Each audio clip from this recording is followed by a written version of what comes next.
परमेश्वर का धन्यवाद देती हूँ कि उसने मुझे एक और सुंदर मौका दिया कि मैं आपके सामने वचन पेश कर सकूं।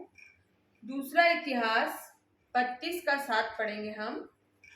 दूसरा इतिहास 32 का 7 पढ़ेंगे। हियाव बांधो और दृढ़ हो, तुम ना तो अश्शूर के राजा से डरो और न उसके संग की सारी भीड़ से, और न तुम्हारा मन कच्चा हो, क्योंकि जो हमारे साथ है वह उसके संगियों से बड़ा है। हमारा जो परमेश्वर है वो सबसे बड़ा है। मैंने पिछले बार भी आपको बताया था, विश्वास के लिए कई लोगों के पास कई तथ्य थे, कई ठोस तथ्य थे कि हम कामयाब नहीं हो पाएंगे, लेकिन फिर भी वो अपनी जिंदगी में कामयाब हुए क्योंकि परमेश्वर उनके साथ था। यहाँ भी हम उसी तरह से हिजकिय्याह राजा के बारे में पढ़ेंगे। इस दूसरा इतिहास के अंदर हिजकिय्याह राजा के बारे में बताया। एक राजा हुआ हिजकिय्याह राजा, वो अपने मूल पुरुष दाऊद के आदर्शों के ऊपर लीक पर चलता था।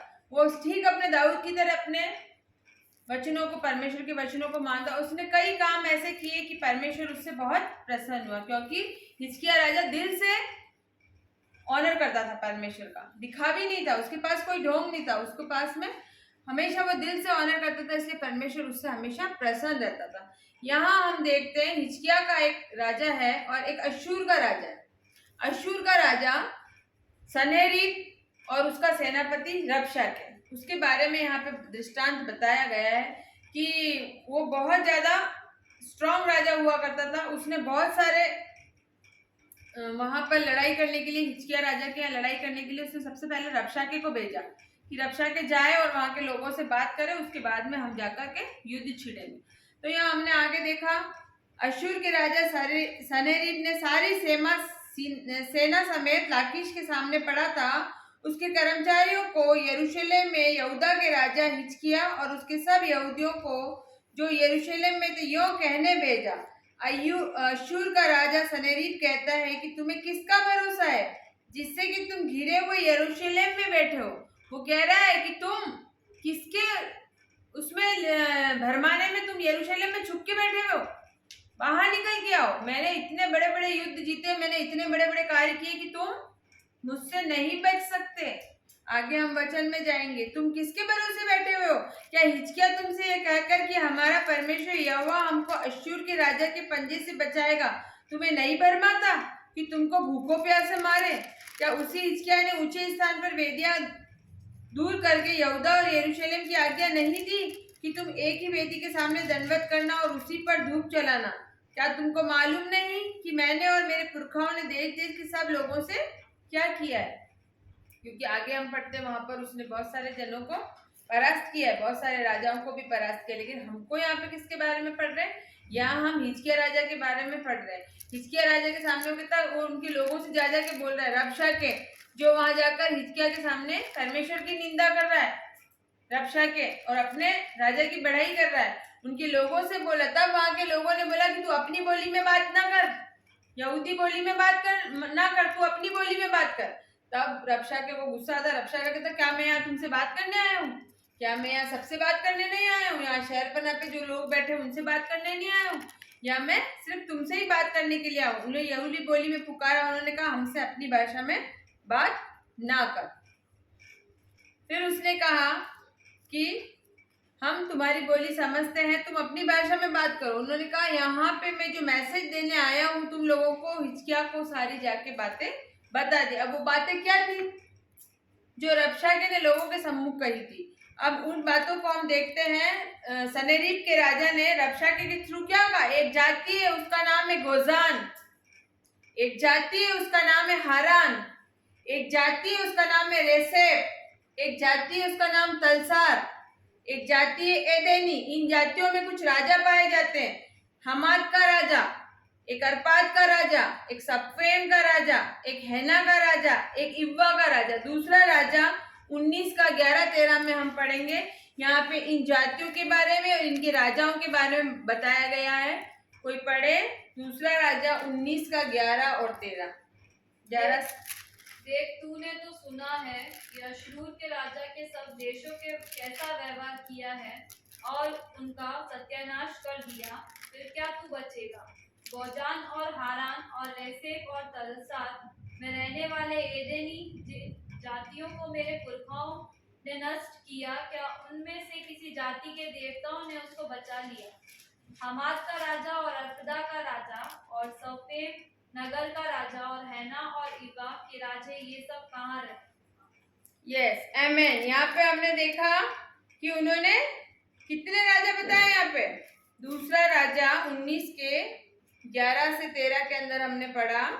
19 के अंदर कितने राजा बताए और कितनी जातियां बताई? यहाँ पर 5 जाति और 5 उनके राजा। गोजान, हारान, रेसेप, तलसार में रहने वाले अदेनी जिन जातियों को मेरे पुरखाओं ने नष्ट किया, उनमें से किसी ने उनको नहीं बचाया, ना उनके देवताओं ने उनको बचाया। यहाँ हमाद का राजा, अर्पाद का राजा, सफेम का राजा, हेना का राजा, इब्बा का राजा, 5 जातियां, 5 राजा, ना वो बच पाए हमसे और ना उनके देवताओं ने उनको बचाया। तो तुम्हारा राजा हमको कैसे बचाएगा? आपको इनसे नहीं बच पाएंगे। और हमारा राजा बहुत स्ट्रांग है।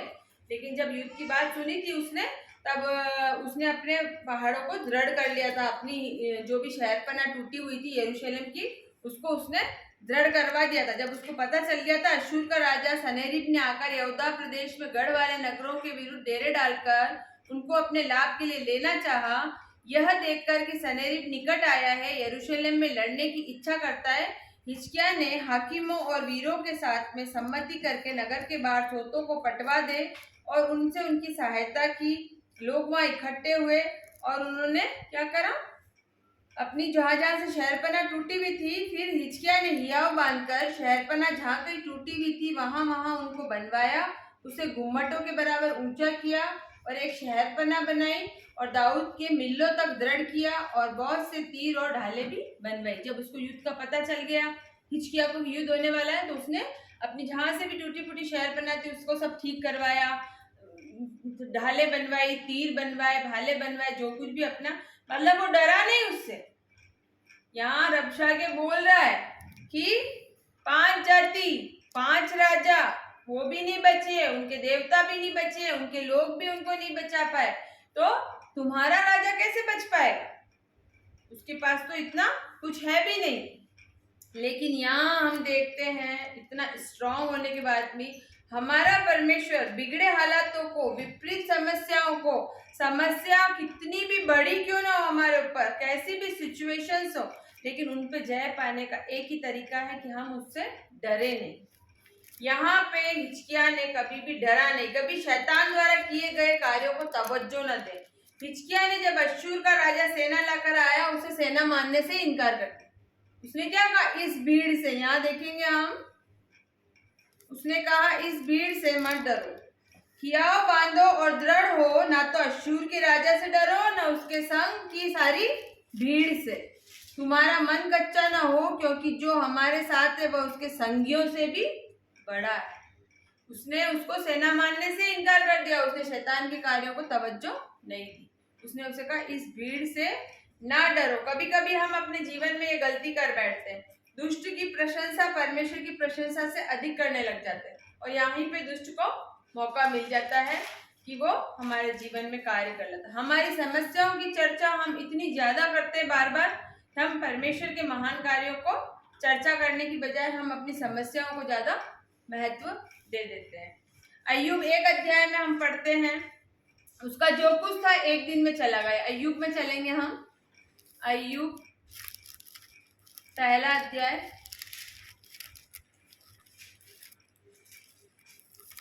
अय्यूब 1 के अंदर हम पढ़ते हैं, लेकिन कभी कभी हम उसको गौर से नहीं पढ़ते। अय्यूब 1 में हम करते हैं कि अय्यूब का ये ले चला, शैतान ये ले गया, वो ले गया, बच्चे ले गया, उसकी धन संपत्ति ले गया, उसके घोड़े ले गया, उसके गधिया ले गया, उसके बैल ले गया, यहाँ तक कि उसकी हेल्थ भी ले गया। लेकिन हम यहाँ अय्यूब का इतना कुछ जाने के बाद में, एक दिन के अंदर 10-10 जनाजे निकलने के बाद में अय्यूब का स्टेटमेंट देखिए क्या है। अय्यूब का कितना अच्छा स्टेटमेंट है, यहाँ पे हम देखेंगे अय्यूब 1 का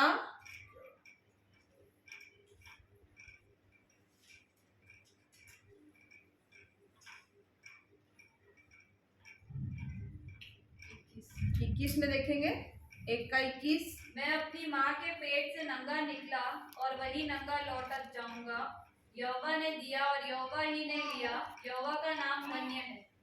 यस, आमेन। उसका नाम मुबारक है। वो स्पिरिचुअली मैच्योर था। अय्यूब स्पिरिचुअली मैच्योर था कि उसने कहा मैं अपने माँ के पेट से नंगा आया, माँ के पेट से नंगा ही चला जाऊंगा, लेकिन उसका नाम मुबारक हो। उसने इतनी अच्छी बात कही। अय्यूब ने शैतान के कार्यों को कभी तवज्जो नहीं दी। कभी कभी हम अय्यूब 1 को ध्यान से पढ़ते, लेकिन अय्यूब के आखिरी वाले अध्याय में जाते, 42 के 16 में जाएंगे हम। अय्यूब ने कितनी पीढ़ी देखी और कितने वर्ष तक जीवित रहा? 140। अय्यूब 140 वर्ष तक जीवित रहा और उसने 4 पीढ़ी देखी। कितनी पीढ़ी देखी? 42 के 16 में जाएंगे हम। अय्यूब 42:16।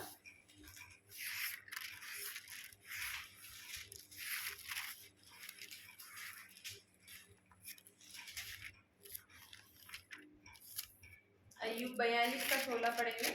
So Job lived for 140 years more. He lived to see his children, his grandchildren, his great grandchildren, and his great great grandchildren. Yes, amen. यहाँ पर उसके बाद अय्यूब 140 वर्ष जीवित रहा और 4 पीढ़ी तक अपना वंश देखने पाया। अंत में अय्यूब वृद्धावस्था में दीर्घायु होकर मर गया।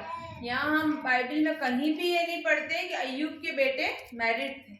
पूरी बाइबल में कहीं नहीं लिखा है कि अय्यूब के बेटे मैरिड थे। एक दिन में 10 जनाजे गए, उनमें से कोई भी बच्चा उसका मैरिड नहीं था। उसने पहले अध्याय में सिर्फ 1 पीढ़ी देखी थी जो उसके द्वारा उत्पन्न हुई थी, लेकिन अय्यूब लास्ट अध्याय के अंदर हम देखते हैं कि उसने 4 पीढ़ी देखी और 140 वर्ष का होके, क्योंकि उसने कभी भी शैतान के कार्यों को तवज्जो नहीं दी। उसने अपने परमेश्वर को हमेशा ज्यादा इम्पोर्टेंस दी। निराश ना हो, टूटे ना, रोए ना, क्योंकि ये देखकर कि शैतान ये ले गया, शैतान वो ले गया, लेकिन हमारे परमेश्वर के पास ब्लेसिंग देने के लिए हमारे को बहुत कुछ है। हम हमेशा अपनी समस्याओं के आगे परमेश्वर को रखें। देखो हिजकिय्याह ने इस तरह से रखा कि उसने उस भीड़ को सेना मानने से इनकार कर दिया। उसने कहा इस भीड़ से मत डरो, और उसने अपने परमेश्वर को आगे रखा, अपनी परिस्थितियों को आगे रखा। परमेश्वर, यहाँ बाइबल में लिखा है, वो हिजकिय्याह और हिजकिय्याह के लोग परमेश्वर के आगे दीन हो गए, झुक गए, नम्र हो गए कि हमको इनसे बचा। परमेश्वर को 5 जातियां मेरे राजा से हार गई, इस तरह के स्टेटमेंट उसने किए, क्योंकि रबशाके के पास एक हिस्ट्री थी। रबशाके के पास में सनेरिब की एक हिस्ट्री थी कि मेरे राजा ने 5 जातियों को मारा, 5 राजाओं को मारा, लेकिन उस हिस्ट्री और देवताओं ने उनको नहीं बचाया। उसके पास एक बहुत बड़ा इतिहास होगा। वो इतिहास शहरपनाह पे सभी बैठे लोगों ने सुना, मंत्रियों ने सुना, हिजकिय्याह ने सुना, लेकिन हम यहाँ देखते दूसरा राजा 19:35 में, दूसरा राजा 19:35 में देखते हैं कि यहोवा के एक दूत ने अश्शूर के अंदर कितने लोगों को मारा? 1,85,000 लोगों को एक ही रात में शव ही शव हो गए वहां पे चारों तरफ। क्या हो गया वहां पे? देखेंगे, हम पढ़ेंगे दूसरा राजा। उसी रात में क्या हुआ कि यहोवा के दूत ने निकलकर अश्शूरियों की छावनी में 1,85,000 पुरुषों को मारा, और भोर को जब लोग उठे तब देखा कि शव ही शव पड़े हैं। यस, आमेन। क्या देखा? भोर को जब देखा तो शव ही शव पड़े हुए हैं वहां पे। अश्शूर के यहाँ एक दूत ने 1,85,000 पुरुषों को मारा। हो सकता है आपके पास फेलियर होने के लिए एक हिस्ट्री हो कि हम कभी कामयाब नहीं हो पा रहे हैं, हम कभी कामयाब नहीं होते हैं, हम इतनी दुआ कर रहे हैं, हमारे कर्जे से हम मुक्त नहीं हो पा रहे हैं, हम इतनी दुआ कर रहे हैं, हमारे बच्चों की शादी नहीं हो पा रही है, उसके लिए अच्छा लड़का नहीं मिल पा रहा है, उसके लिए अच्छी लड़की नहीं मिल पा रही है, हमें गवर्नमेंट जॉब नहीं मिल पा रहा है। हमारे पास फेलियर होने की, जिस तरह से मैंने पिछली बार बताया था ना, सारा के पास तथ्य था कि मैं कभी माँ नहीं बन सकती क्योंकि मैं बूढ़ी हूँ। पतरस के पास तथ्य था, हमने जाल डाला, हमको मछली नहीं मिली। और एजकेल के पास में तथ्य था कि मैं, यिर्मयाह के पास में तथ्य था कि मैं जीप का बद्दा हूँ, मैं लड़का हूँ, मैं छोटा हूँ। मूसा के पास में तथ्य था कि मैं जीप का बद्दा हूँ, लेकिन उसके बावजूद भी सारा माँ बनी।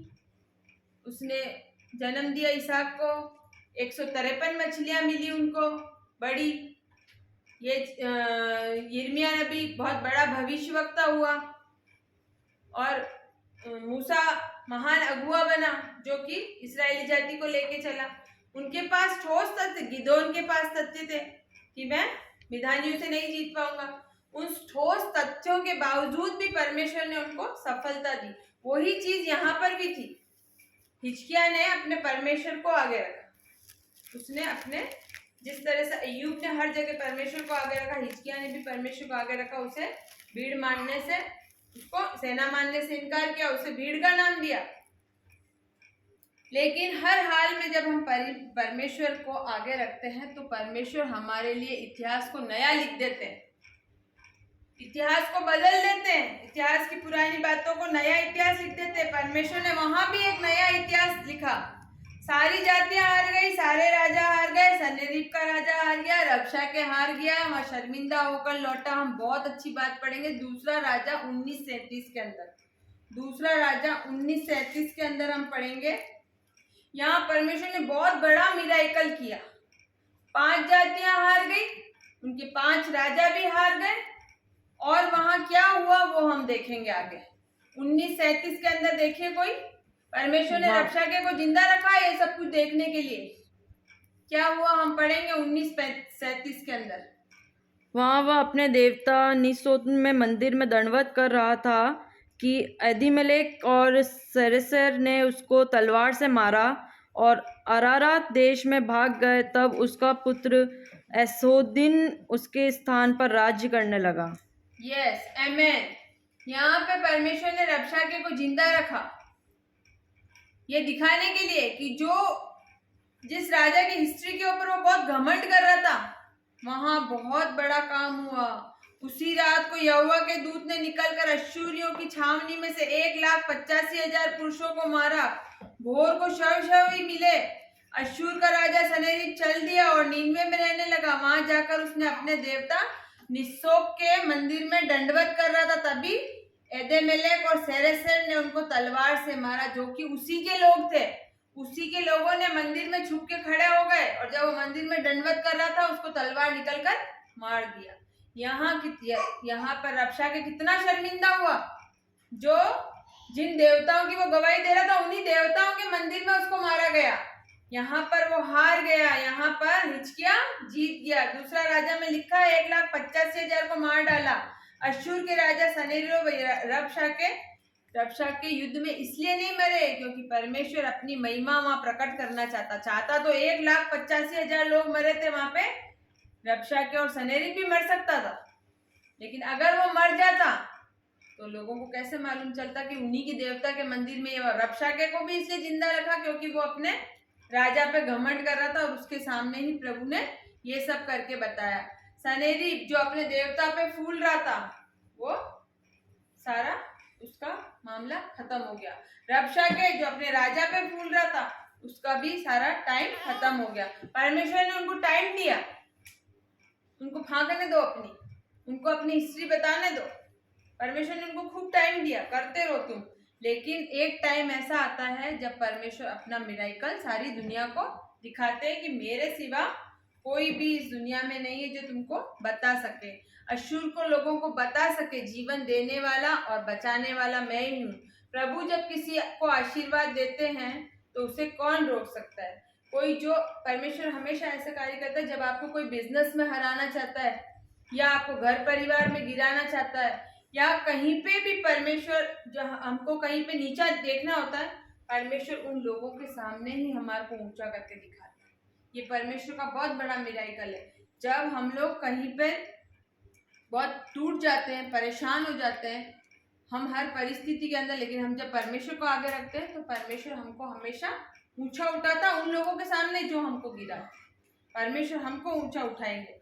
सन्हेरीब मारा गया, रबशाके को मालूम हो गया वो नहीं बचा पाया, जिस राजा पर फूल रहा था उसी के लोगों ने मार दिया। हिजकिय्याह जो परमेश्वर का दिल से ऑनर करता था उसको क्या रिवार्ड मिला। यशाया 40:31 में देखेंगे, जो परमेश्वर की बाट जोते हैं वो कौवों की नाई उड़ेंगे, वो हमेशा नया बल प्राप्त करते जाएंगे। 40-31 के अंदर वो थकित ना होंगे, श्रमित ना होंगे, क्योंकि उनका भरोसा परमेश्वर यहोवा के ऊपर है। वो हमेशा जो परमेश्वर की बाट जोते हैं वो हमेशा नया बल प्राप्त कर रहे हैं। कोई पढ़ सकता है यशायाह 40:31 के अंदर।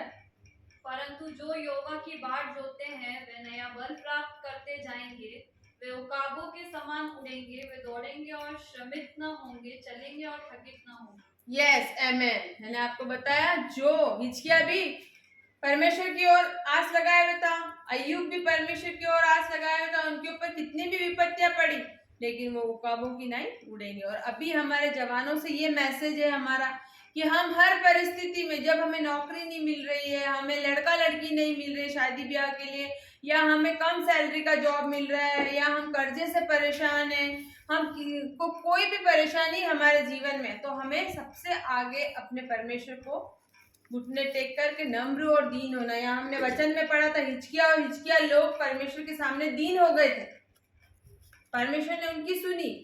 इसी तरह हमको भी अपने परमेश्वर के सामने दीन। मैंने आपको पिछली बार में एक कहानी भी दंपति की सुनाई थी कि उनकी मेडिकल रिपोर्ट इतनी खराब थी कि डॉक्टर ने उनको कहा था कि आप अपने बच्चे को हटा दीजिए, रिमूव कर दीजिए, क्योंकि इसके अंग नहीं बने। लेकिन उन्होंने कितना अच्छा स्टेटमेंट दिया पास्टर को कि हम जब तक दुआ प्रार्थना करते रहे, जब तक खटखटाते रहे, जब तक परमेश्वर ने दरवाजा नहीं खोलना। हमें भी उसी तरह खटखटाते रहना है कि जब तक परमेश्वर कुंडी ना खोले, परमेश्वर द्वार निकले, तब तक हमको गड़गड़ाते रहना है, टनटनाते रहना है, बड़बड़ाते रहना है, हमेशा दुआ प्रार्थना में लौलीन रहना है। आखिर में हम जाते जाते एक स्टेटमेंट पढ़ेंगे हन्ना और पनिन्ना की। ये कहानी हमने बहुत बार सुनी है। हन्ना की सौतन है पनिन्ना, वो उसको अत्यंत चिढ़ाती है, अत्यंत कहती है। लेकिन यहाँ पर देखिए हन्ना और पनिन्ना में कितना डिफरेंस है। हन्ना ने जो संतान पाई, अत्यंत चिढ़ाई जाने के कारण उसको परमेश्वर के सामने उसने कहा, मैं अत्यंत चिढ़ाई जाने के कारण इतना रोई, इतना बिलखी कि परमेश्वर मुझे संतान दे। और वो ऐसा नहीं संतान वो हमेशा प्रतिवर्ष मिले या नहीं मिले, वो प्रतिवर्ष शीलो में जाकर के भेंट चढ़ाया करती और अपने प्रभु से मांगा करती। ऐसा नहीं कि उसकी पनिन्ना उसको चिढ़ाती थी कि तू चढ़ जा रही, फिर भी तेरे को बच्चा नहीं मिला तो भी तू वेदी पे जा रही है, तू प्रार्थना करने जा रही। वो निरंतर जाती रही, अत्यंत चिढ़ाई जाने के कारण बाइबल में स्टेटमेंट लिखा है।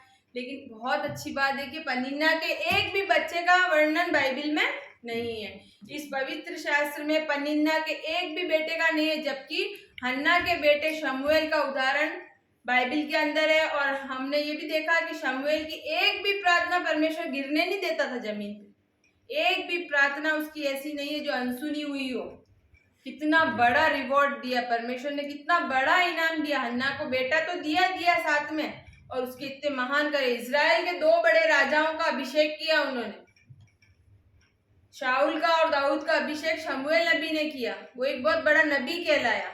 यहाँ हन्ना ने परमेश्वर को ज्यादा आगे रखा। हम ये कहानी हमेशा सुनते हैं हन्ना और पनिन्ना की, लेकिन हम इन्हें ये वाली बात पे गौर नहीं किया कि परमेश्वर ने हन्ना को जो बेटा दिया उसका बाइबल में कितना अच्छा वर्णन है, और पनिन्ना के एक भी बच्चे का इसमें वर्णन नहीं है। आज का वचन हमारा यूथ के लिए था कि हमें बहुत अच्छी स्टेटमेंट थी हिजकिय्याह की कि इस भीड़ से मत डरो, तुम्हारा मन कच्चा ना हो। इनसे भी बड़ा है जो हमारे साथ में। सबसे मेन हमारी आयत यही है आज की, तुम्हारा मन कच्चा ना हो। तुम परमेश्वर पर विश्वास रखते हो तो तुम्हारा मन कभी भी कच्चा नहीं हो सकता। हमने यूहन्ना 14:1 के अंदर पढ़ा, तुम्हारा मन व्याकुल ना हो, तुम परमेश्वर पर विश्वास रखते हो, मुझ पर भी विश्वास रखो। हम नए नियम के हिसाब से हमें प्रभु यीशु मसीह के नियमों को फॉलो करना है, उसके ऊपर चलना है। मुझे आशा है कि यूथ को आज का मैसेज समझ में आया होगा। छोटे से वचन के पढ़े और सुने जाने पर परमेश्वर आशीष दे। आमीन।